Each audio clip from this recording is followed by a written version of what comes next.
Alright, we'll run through our safety briefing. Risk and hazards on board any of our vessels. The main issues on boats are slips, trips and falls. So when you're moving around the boat, make sure you're taking your time, going up and down the stairs, moving around the boat, make sure you're holding onto the rails at all times. The safety equipment is the equipment we'll be showing to you on the day. We'll show you where the life jackets are, flares, V-sheets, mirrors, EPIRBs, etc. Anchor deployment and recovery. Make sure you've always got out 30 metres of chain and you're anchoring in at least 5 to 7 metres of water. Giving way to other vessels. If you're coming along in a head-on collision with another vessel, make sure you turn to your starboard side at all times and make a clear turn, not just a little movement, just a clear turn so that it is quite clear what direction you're moving. There's a little saying, if you turn to port, you end up in court. So always turn to starboard. Rules around whales. If you're here between start of July, end of October, we do get the humpback whales. The rules with humpback whales is no sailing and no more than 6 knots within 300 metres of the whales, and there is a no approach limit of 100 metres. You're not allowed to chase the whales from behind, you're not allowed to cut the whales off. You have to stay out to 100 metres either side of the whales, at the sort of between their 3 o'clock and at their 9 o'clock. So again, no following behind the whales and no cutting the whales off and no closer than 100 metres. If the whales do come to you, that's fine, not a problem at all. As long as you sit there with your engines in neutral, you're allowed to have the engines running, but just in neutral, not in gear until the whales swim away from you.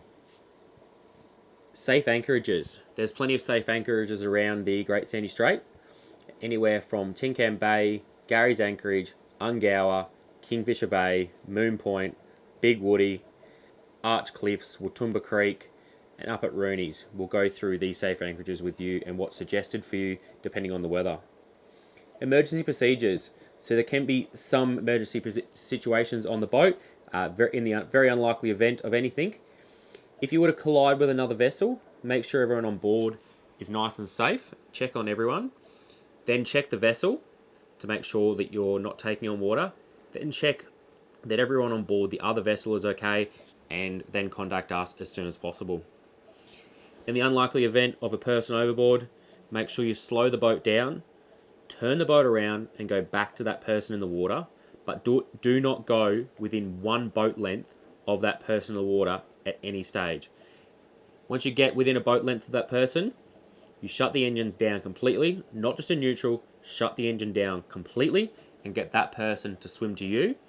In the unlikely event that they are unconscious, jump in the water with a life jacket on yourself and another life jacket in your hand to put on that person in the water.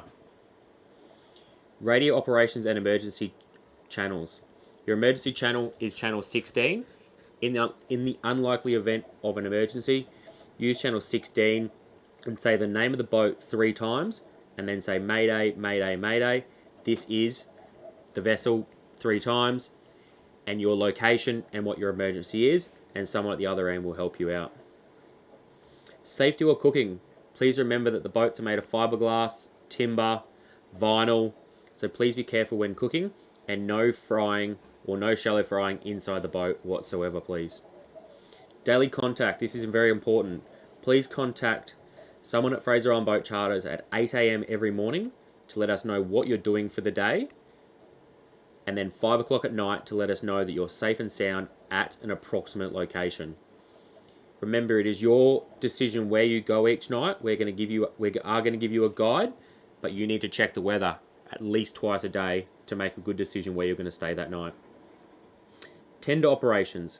With the tender, reminder, it is a tender only. It's not a boat to take you fishing. It's not allowed to go more than 2 nautical miles away from the ship. It is designed to take you from the boat to the beach. No towing of the tender. No leaving the tender in the water overnight. Always, when you're traveling and overnight, make sure the tender is up on the davits. They're not designed to be towed. Damage will be caused and there will be costs involved. Toilet operation. With the toilets, please only place in there things you've eaten and toilet paper. This includes no paper towels, no wet wipes, no flushable wipes, no feminine products, nothing else other than what you've eaten and toilet paper. There will be a $300 fee plus any breakages that will be charged to you if we have to come out and fix it. Vessel operating controls. When operating the vessel, you can go from forward to neutral. Never operate from forward straight to reverse. Always go slowly from forward, slow the boat down to neutral. Then once the boat's slowed down to 3 knots or less, then you can select reverse. Navigation equipment. We'll go through each vessel with you on how to use the GPS.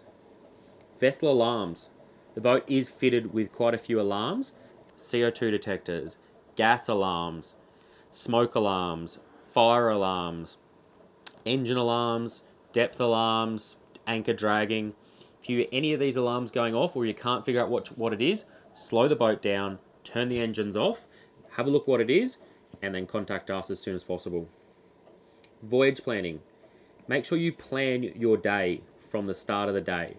Don't just leave your anchorage and then decide where to go later in the day. You need to have a rough idea where you're going because you want to look at the weather and you want to look at the tides for what you're doing each day. Watch keeping duties. When you're traveling especially when you're traveling from the harbour towards Moon Point or down towards Kingfisher on your first day, you need to make sure you've got a second person on lookout at all times. Especially those bits where it's very narrow, lots of sandbars, lots of beacons, but even for the rest of your trip, try and have a second person that's just helping you out when you're skippering that can help you to keep an eye out for beacons, etc. The fuel system. Each of our vessels is fitted with emergency fuel shutoffs. We'll show you where those are. With the shower and hot water systems, each of our vessels do have different hot water systems, but most of them are run off the engines, or there might be a gas system as well, but we'll show you how those work. Each of our vessels is fitted with a SMS or safety management system. If you have any problems on the boat, contact us or have a look in that SMS or technical manual and it should give you the instructions how to work it. If that doesn't work, contact us straight away and we'll help you out. All of our vessels are fitted with electronic bilge pumps. So if any water does come in the boat for some reason, it'll activate the float switch, it'll lift the float switch up, activate the bilge pump and it'll empty that water out. If it is taking on water for some reason, please contact us straight away. Steering the vessel. You will notice there is quite large steering wheels on the boat. Please make sure you're only doing small turns at a time, otherwise you will be zigzagging all over the place.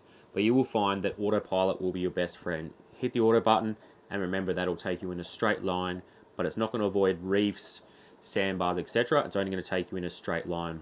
We'll show you how to use the autopilot also. Sewerage and grey water operation. The sewage on board goes into a holding tank. Then from there, it gets treated and then it gets emptied out automatically, but it does get treated before it does go into the ocean. Pollution prevention. Any rubbish on board outside the boat does have a chance of going in the water, so please make sure you put your rubbish in the bins provided as soon as possible. Don't leave any plastic lying around out on the deck. If you do see any rubbish floating in the water, try and stop and try and pick that up where possible. Watertight integrity. Please make sure you close all the hatches, especially on the front of the boats and any of the windows around above the beds that you don't want any water to come in there, especially in rough seas. Pre-departure checks. Every morning before you start the engines and lift the anchor, do a quick trek around the boat and make sure everything's all good. Make sure the tender's up onto the davits, you don't have any fenders hanging out overboard, and no ropes are dangling in the water. Weather. As I said earlier, please make sure you check the weather first thing in the morning to make a decision where you're going to go for that night, and then check it again throughout the day so that you can have a nice, comfortable night's sleep. Tides. Monitor the tides where possible. Ideally when you're traveling, you want to go with the tides. So the tide comes in from the north up until Sheridan Flats, south of Kingfisher. And then from when it's on its way out, it goes from Sheridan Flats back north again. And then if you're south of Sheridan Flats, the tide comes in from the bottom of the island and then goes back out again on its way out. Water management. Please be careful with the amount of water you've got. Keep an eye on your sight gauges and looking at the tanks to see how much water you've got. The biggest user of water on the boat will be showers. So when you're having a shower, please use a small amount of water. Best way to do it is turn the shower on to rinse off, then turn the water off, then soap up, and then turn the water back on to rinse off. Battery management is a similar thing. Only use what you need to, especially at night. Make sure you're turning off the lights when not needed. And the biggest thing is make sure you turn off the instruments and the VHF overnight, but make sure you turn that anchor light on. Reporting any issues. If you do have any issues whatsoever on board the charter, please let us know straight away and we can help you out. No point telling us later when you get home that you've had issues. If you contact us straight away, we'll do our best to help you out as soon as possible.